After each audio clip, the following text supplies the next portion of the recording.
Hello and welcome back to another episode of CyberVoices, the official podcast of the Australian Information Security Association, otherwise known as AISA. I'm your host, as always, David Willett, and it is my pleasure to have you with us as we explore the diverse voices of the Australian cyber industry. Today I am joined by Rudy Haruta from the Australian Disability Network. Rudy joined the Australian Disability Network team in September 22 as a program coordinator and was soon promoted to a program lead of the internship program in December of 2022. An alumnus of the internship program that he runs himself, Rudy is passionate about making a difference in the community, creating opportunities for people with disability, and further developing the disability confidence and awareness of Australia's workplaces. I had a really exciting time chatting to Rudy all about the work that he does and how we in cyber can look at just diversifying our recruitment strategies and how we can become more disability confident ourselves.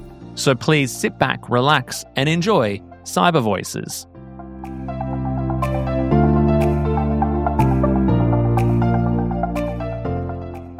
Tell me a little bit about your role at AusDN. So what is it that you're doing there? Yeah, I guess a bit of context. I'll talk about the organization briefly. As an organization, we're a body that helps other organizations all across Australia to become disability confident.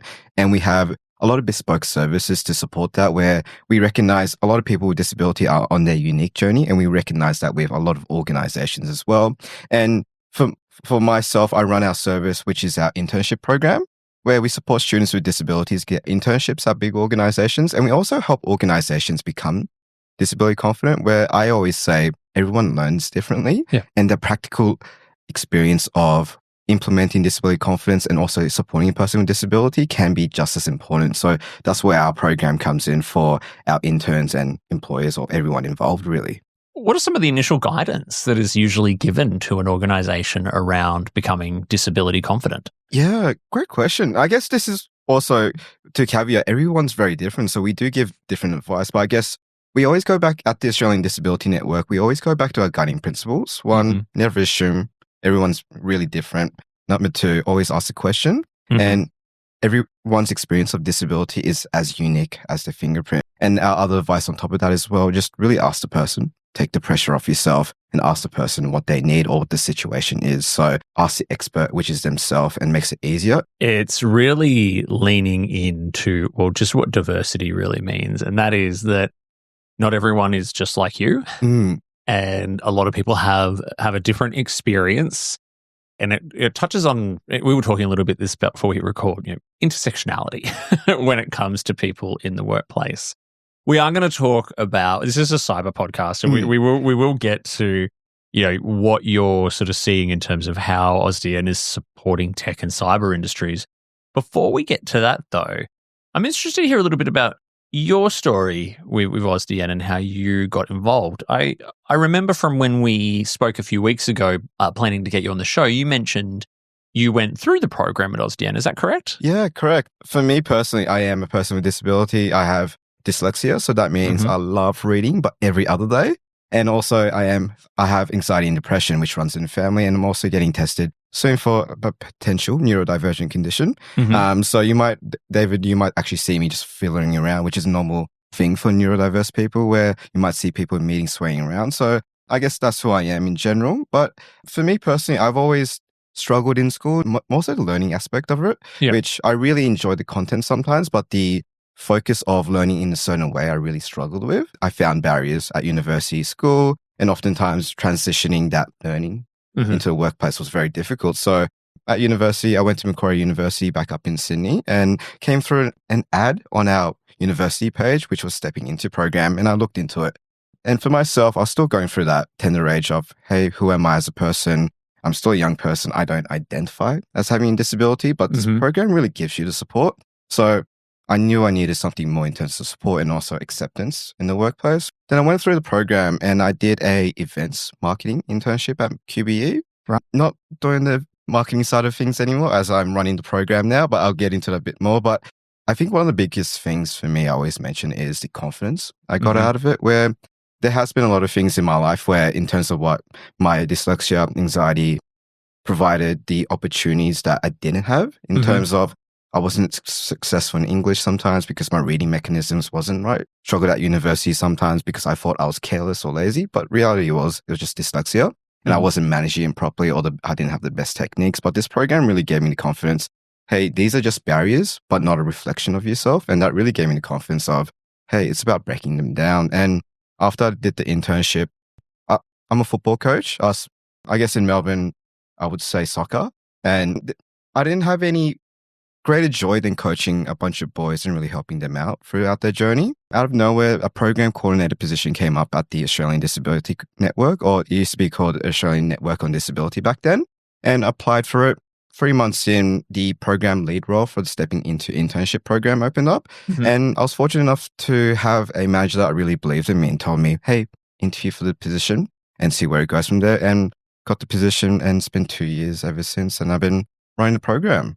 It's such a powerful story, Rudy, because people, I think, might misconceive what some of these disabilities that you're talking about are. So dyslexia, for example, a lot of people who are not aware think of what they might see commonly in TV or movies of what dyslexia is, and that is someone who is challenged with reading and writing and constructing sentences, but there is ranges of what dyslexia means. And I'm interested as well. Do you say, does dyslexia fall under this banner of the term neurodivergent, which is becoming more well known? It definitely does, and also depends on the definition, where you get the definition from. So we at the Australian Disability Network go by 2 different definitions, but mostly one, the social model, which talks about the barriers, and the other model talks about the disability itself. And for me personally, I think I identify as a learning disability. I wouldn't say it's a neurodivergent condition, but at the same time, if you talk to another person, they'll probably say it as such as well. For people who maybe are not too clear, what is neurodivergence? I guess there's a different way of thinking. And for me personally, I've never landed on a definition, and I don't think I probably ever will with the changing landscape.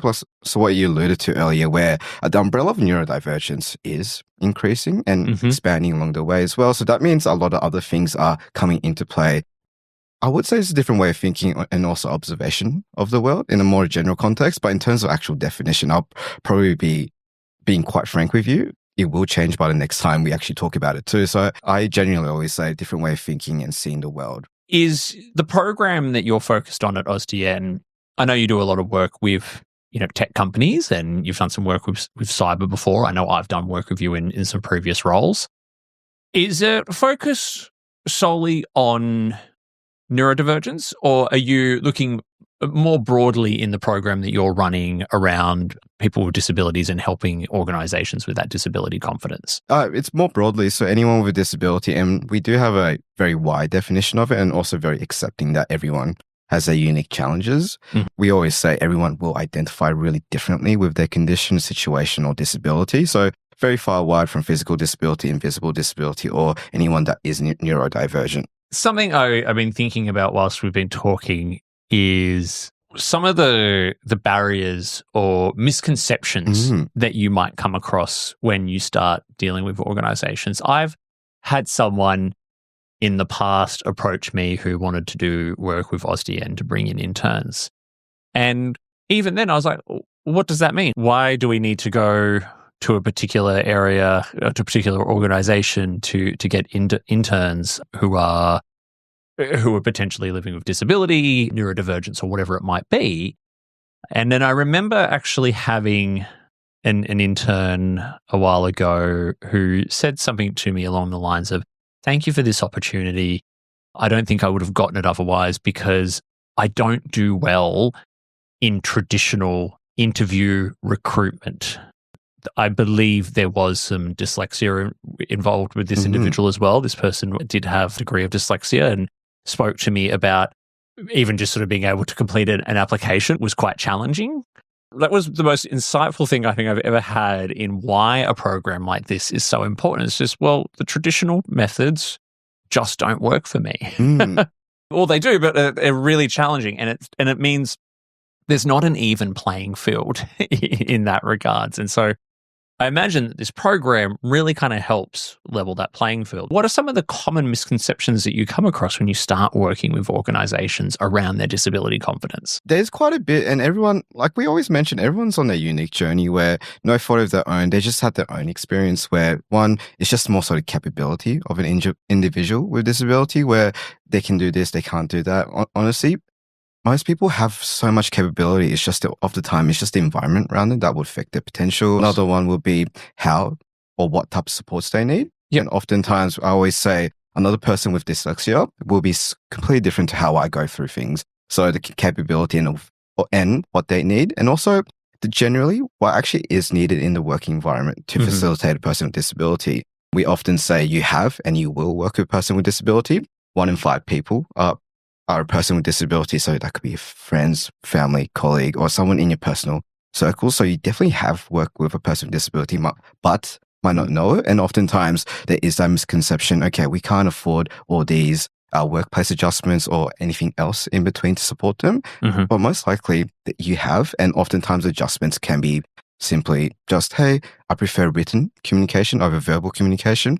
Hey, in this setting, I would require access to a quiet room. And oftentimes those are the adjustments that are in play. And I guess my question to you, what are the misconceptions that you have heard over the years and what has been breaking through in terms of what you have done supporting a person with disability? That is actually a really fabulous question to ask back. What I think I observe is organizations or hiring managers who think it's probably just going to be too hard. People probably don't understand the barriers that individuals coming through these programs have already overcome. It's just that other barrier of entry, the application interview process, is often too challenging and does not allow for that person to show their true selves and their true ability to be able to perform the role. And I have seen organizations, like people, everyone from HR down through to the hiring managers going, oh, I think we can only maybe support so many people in this space. So there's got to be these big meetings around it where it's like, oh, can we do this? Before we've even actually figured out, well, what do we need to do to be able to support this individual or group of individuals? I spoke to someone on the podcast recently, Daisy Wong. Daisy is a fantastic advocate for both women and people with disability, both in the workplace and in cyber in particular. She works as a cyber education and awareness specialist, and Daisy is in a wheelchair. And her advice when she was on the show was just ask, right? Just ask, right? Her examples were she needs a parking space, right? Yeah, she's like, especially if she's working in the city, she needs a parking space because public transport is going to be a nightmare for her. It's so interesting how that is sometimes such a big barrier for individuals and organizations to get past, is to just ask. Bringing it into tech and cyber. So I know that you've done a lot of work with big tech companies. I imagine you've done work with cybersecurity teams before as well. I've known for a few years that there has been this growing and flourishing push for people working in tech and cyber to actually seriously consider these programs. When you're talking to organizations about taking on interns in this space or even developing these interns into full-time staff, what are some of the benefits you're seeing for both employee and employer? I guess I do want to get your insight first on one question, then I can expand a bit further. Sure. Yeah. Would you say, I guess IT, STEM industry in general would have more remote roles compared to most other industries, or there will be growing impetus for more remote roles in general? These days there is. I think there's an interesting inflection point that we're at, which is we're a few years away from COVID now, because COVID really pushed us into remote working. And then a lot of us realized we don't have to be in an office 5 days a week to be able to effectively do our jobs. Some do, right? So a lot of offices and businesses went straight down the hybrid path. Now there's a lot more, actually, we'd like people back in. We want to see people sometimes 3 days a week. Sometimes it's, if you could just get in 1 day a week, it would be great. There are others who absolutely, you're seeing it in the news, some organizations saying, no, we want people back in 5 days a week, and that is that. You can see that in a number of different ways. I personally think we have not quite found the sweet spot yet. Yeah. But yeah, so in answer to your actual question, yes, the tech these days, especially the push and enhancement in remote working tech that came because of COVID, means that, we are working here, there, and everywhere. My last team, I'm based here in Melbourne. The majority of my team was here in Melbourne. I had people working in Hobart. I had people working in Canberra. I had people working in Brisbane. I had people working in London. We were all one team. They all reported into me. And, we were able to collaborate quite effectively. I'm a bit of an extrovert myself. I like to be around people. But at the same time, being on a screen, whether they were in Brisbane or London, didn't make much difference, right? They were still great at their jobs. Sorry, it was a very long answer to your question, Rudy. No, I really appreciate it. I guess just the insight from your side regarding what is happening in terms of the working conditions and also the general trend, because I often see from the outside perspective of what roles look like. But I guess in a general area, the general benefits from both employees and employers. For employees, it's just an opportunity, especially in this area, to be supported by the right person and also break down general and traditional pathways that might not be accessible, might not allow them to flourish in a certain environment. And so for an employee, they get the chance to be themselves and also be supported, where a traditional pathway, like you mentioned earlier about a few things, where the application process might not be accessible or doesn't really conduce the best performance for them, where someone might be anxious about their writing or their application. Therefore, they're not presenting themselves the best way possible, and therefore they're not getting to the next step. Or another thing as well, just having that confidence as well. People do present differently. We always say during our interviews, we understand you present differently, so the interview isn't as important. We make sure we get the right information, put it alongside everything else that's important, that your resume, academic transcript, your portfolio, to understand that. So we want to see you for who you are and not through the traditional mechanisms, but just focus on the individual. You want the right people in the team because there is a lot of skills. There's a lot of education platforms where you can get those skills, but having the right people is so important. So for our employers, that's just as important, because we're identifying the right people for the organization. The skills are there. The ability is there. The education everywhere around us is so accessible nowadays. So they will get the right people on board.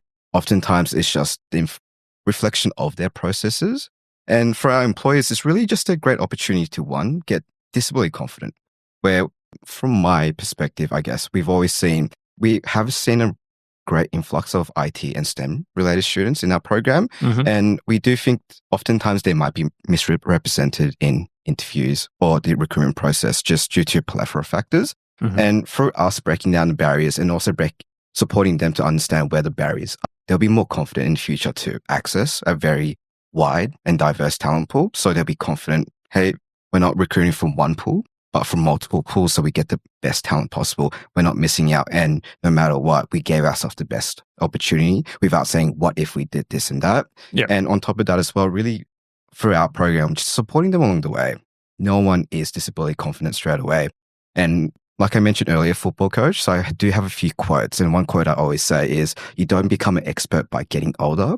You become an expert by compounding experiences. And this is what the program is, where we don't expect anyone to be disability confident. We expect you to commit to the program and let us support you along the way. And from there, world's your oyster in terms of what you can do further. Have you had any particular success stories? I actually got 2 testimonials on my phone, if you don't mind. Oh, go for it. Yeah. I'll make sure to not mention their names, but one of the things I'm very proud of is oftentimes it's the simple things of gaining that confidence, as opposed to oftentimes the experience is there, the skill levels there. It can be so much more than just the professional side of things. And one of the emails, this was actually the second day that I got my role as a program lead. And oftentimes when you are stuck behind a computer, it's often hard to forget the tangible impact you make on people's lives. And we had this one intern, they came back to us, and that really made me really appreciate every little bit about my job, where they mentioned, I wanted to email to say thank you. I've done 2 internships for the Stepping Into program, firstly through one organization last year, and more recently another organization at the start of this year. Both programs went exceedingly well, and I was offered graduate positions at the conclusion of both. I've accepted a position at the most recent organization in 2024. These successes would not have been possible without those invaluable programs A&D provides that it gives everyone a fair opportunity. And one of the biggest things I really appreciated was I could not imagine being in a position I am now through the traditional methods of employment. And I think that was the main thing I really took from it, where everyone needs an opportunity and that opportunity will look really different. And I think that testimonial was really symbolic of everyone presents differently. And of course, allowing them to flourish is the best way to get the best talent and also reflection of who you are as an organization as well. That is such a fantastic testimonial to get. And congratulations as well, by the way, because how nice to know that you've made a difference.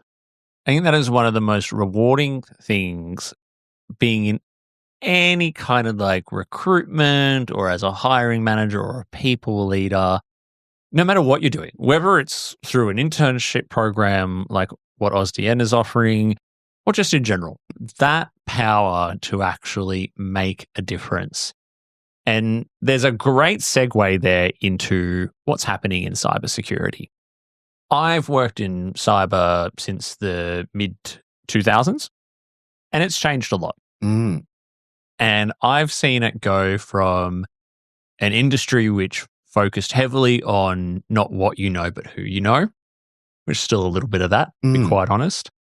But it's exploded so much in this digital age, right? You and I were talking before we hit record. I was telling you about different types of cyber threats and AI threats and just how big the problem is. And I could sense that the scope of it was really kind of blowing your mind a little bit. So there is a need for a lot of talent in this space, and a lot of young talent as well, because there's people like me who've been doing it since they were young. I'm in my 40s now. There are a lot of people much older than me, right? And there's really that need for that young, fresh way of thinking. And talking to my peers across the industry and people who are coming into this show as well, there is such a skills gap. As someone who is often a hiring manager in this space, looking at applicants and resumes, we're often looking for something very specific. What we're not often looking for is the power to learn and the power to grow and the power to flourish. And I think we've only just sort of started taking chances on the people who don't necessarily come with 5-10 years of amazing experience and have all their certification acronyms after their names. Don't get me wrong. I am so respectful of people who get through the certifications in our industry because they are tough. They are really, really tough to get through. But there's also something to be said about the intersectionality of experience that people have from the rest of their lives and whatever else they may have gone through. And I've been encouraging people a lot to start thinking about diversifying your recruitment strategies. And that's what I hear when I hear about programs like yours. Like I said, I had an individual at a former employer who I believed had actually been through one of your programs in the past or had been heavily involved with one of your programs in some way or another, who approached me and said, I really think you need to think about this. And once I did, I became a total convert. And this is really for our listeners, right? And this is as someone who has actually taken on people from your program before, and just what a rewarding experience it was to coming back to that point before of knowing that I made a difference. Have you done a lot of work specifically with anyone involved in cybersecurity? Have you placed a lot of interns in cybersecurity? Well, one thing I love about my job is I get so much exposure to every industry, and I have the privilege of just talking to experts in the area. We actively have a lot of roles in cybersecurity. Yeah, of course. For example, a lot of organizations have a cybersecurity role. They'll present it forward, and oftentimes, especially the last few cohorts, the interest is through the roof. Where, like you mentioned earlier, there is more interest out there.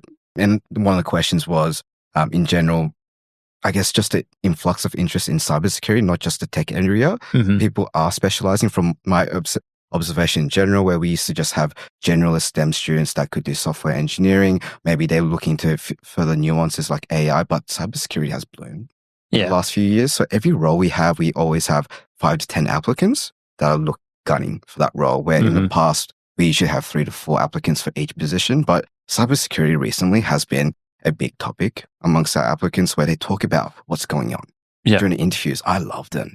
They talk about something so interesting. I don't know what it is half the time, but I love their passion about it. It's so interesting to hear. And I guess from my perspective, especially cybersecurity, there is a growing interest, and not just within our applicant cohort, but also our organizations as well. Like you mentioned, there is an interest for, okay, people with disability. How are we accessing that talent pool? Are we good enough to access, or are we accessible enough? What I love about that is that you've got such an interest, both on the candidate side and on the hiring manager side, that there are so many people actively looking to diversify their recruitment and talent strategies in this space. But it's still worth saying to the people listening to this show today that I know a lot of you are still really struggling, but I also know that a lot of you are still looking for that very particular type of candidate.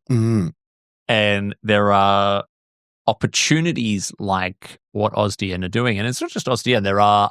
I'm not just talking about whether that be through disability, like the Australian Women in Security Network as well is doing fabulous work in ensuring that there is an even playing ground for men and women in the industry. Because traditionally it has been a very male-dominated industry, a very particular type of individual working in this industry. And it's really benefiting from that diversity in thought that comes from wider and more flexible recruitment strategies. I keep saying that over and over again, because I just think that to drive that point home, if our listeners are struggling to find the right people, take a chance. Yeah. Look at other avenues to bring people in, because you may have to put in a bit of work up front. Like it can be challenging, right? Definitely. Yeah. Like organizations, as you say, will take time to find that disability confidence.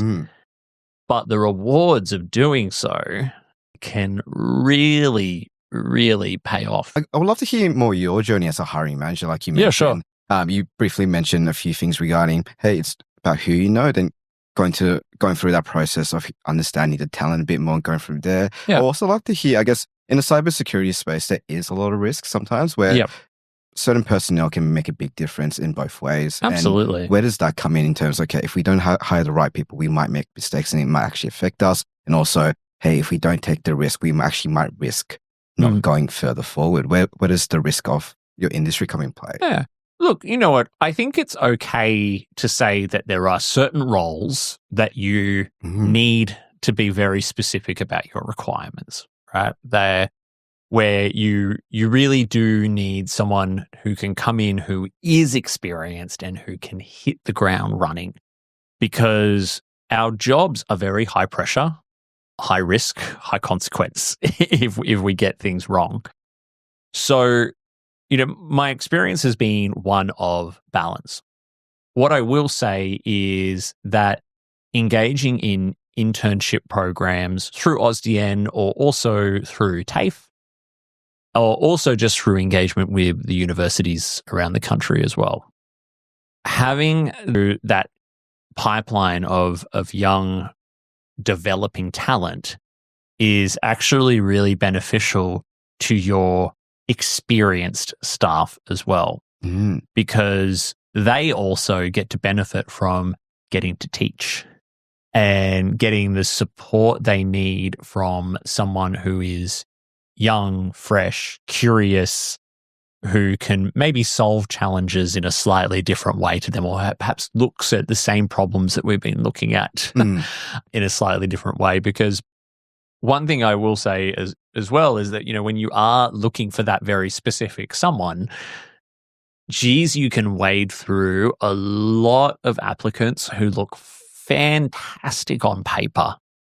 And then you meet them and it's like, well, you've done all the study, right? But can you translate this into an actual practical example of how you would apply it, right? Because our industry and our profession doesn't play by the book. Absolutely doesn't play by the book. And something I probably will say, Rudy, is I was talking about this with a peer in the industry the other day. We also need to be focused on actually taking in interns and grads and turning them into full-time positions.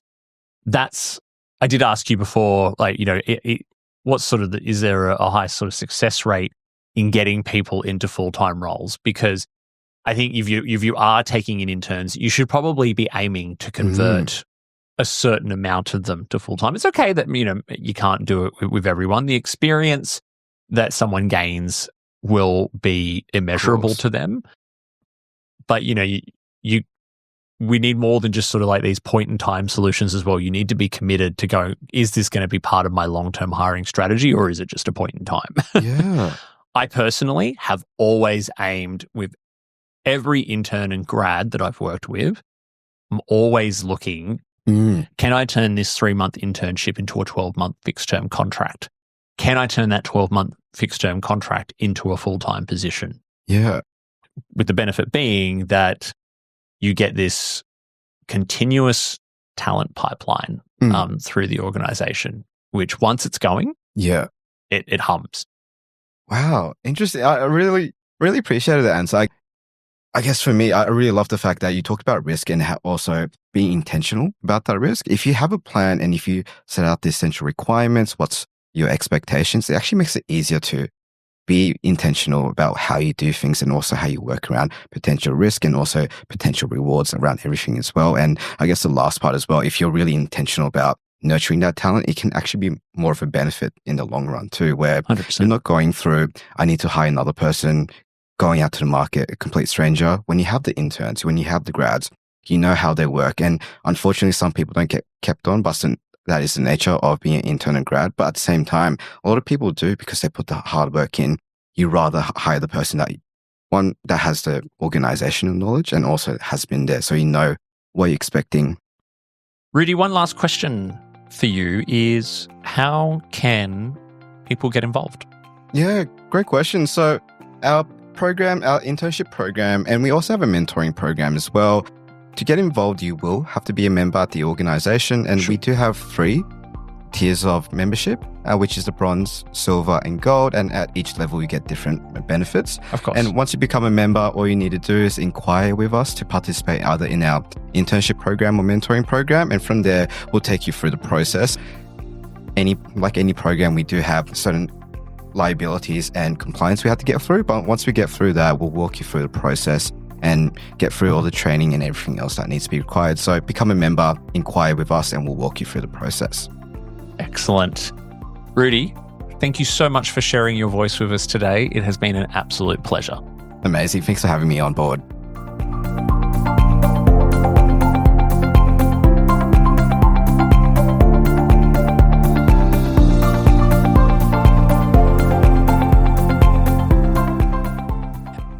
Thank you for listening to another episode of CyberVoices. Our music is by Sanar Garut, our show artwork is by Studio Quarantine, and we record our show at This Is a Studio in Pran, Melbourne, part of Popplant Productions. Please make sure you follow the show on your podcast platform of choice and leave us a 5-star review. This will help others find the show. Also, please follow the association on LinkedIn and Instagram. If you want to add your voice to our ever-growing chorus of diverse cyber voices, have questions, feedback, or would like to be a sponsor, you can do so by emailing us at cybervoices@aisa.org.au. That's cybervoices@aisa.org.au. Are you an AISA member? If not, you should consider joining our network of over 12,000 members across Australia. An AISA membership can open doors, build professional networks, create lifetime friendships, and offer exclusive training, events, and other perks. Become a member today by heading to our website at aisa.org.au. That is all for today. I hope you will join us again next time on Cyber Voices.